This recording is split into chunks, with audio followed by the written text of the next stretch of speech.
College recruiters are the new car salesmen, the new used car salesman.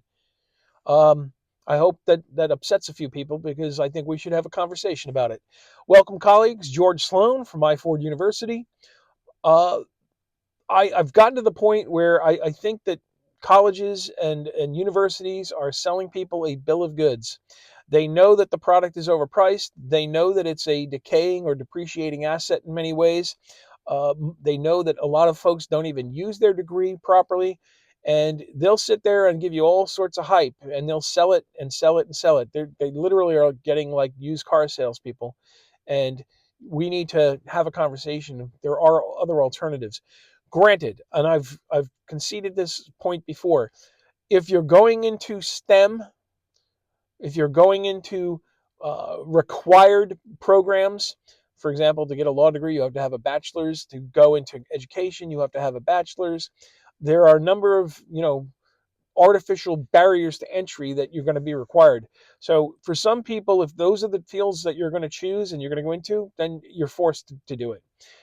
STEM, you're probably best served to go in there. Again, if you're not familiar with STEM, science, technology, engineering, and mathematics. Um, but for everyone else, there are far better approaches. And these guys and these ladies are going to sit there and try to, convince you, oh, about the experience and the networking and the college life and so on and so forth. It's a bunch of bullshit. What it really gets down to is you need to get skills, knowledge and skills as fast as you can and apply it as fast as you can so that you can get paid. So you're far better served by looking at alternatives if you're not forced into it because of, as I mentioned before, some of the programs that do require you to have attendance there. Um, I have a feeling there's going to be significant changes. You're already seeing it, and quite frankly, you've got better alternatives. And these guys are selling you something that doesn't have value. In fact, in some ways, a used car, you at least at the end have what's known as terminal value. A used car, as long as it's still working, you may have paid, say it was a brand new, it was $100,000 car. You buy it used for 30, you drive it for a few years, and at the end, it's still got to be worth probably $2,000 to $5,000. There's a terminal value. Can you say the same thing about your degree? Can you turn around at the end of the term and sell it and get something back? Mm-mm. You want to hear a better alternative? Start a little business. And if it gets successful, not only will you have the income from the profits as you're doing it, but when you're done, it probably has a value to somebody else. If you can demonstrate that it's got cash flows, you have a terminal value in that business, which means you can get someone to pay you for it. Far better investment than these days than what these used car salespeople, college recruiters, are selling to everybody.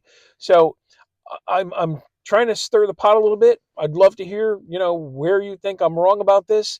Um, you know, Obviously, just be respectful of anyone commenting, but please, challenge a few ideas. One of the things I'm always open to is open discussion and being objective, not subjective, about having conversations and debate on things. And quite frankly, I think that, a lot of people are starting to wake up and see this and see that there are better alternatives than what these guys are offering. Alternatives that take less time, less money, and get you a bigger and faster return on investment than a college degree or a university degree will get you. So, with that, check out myforduniversity.com where you can learn it fast, apply it faster. We'll see you the next time. Thank you.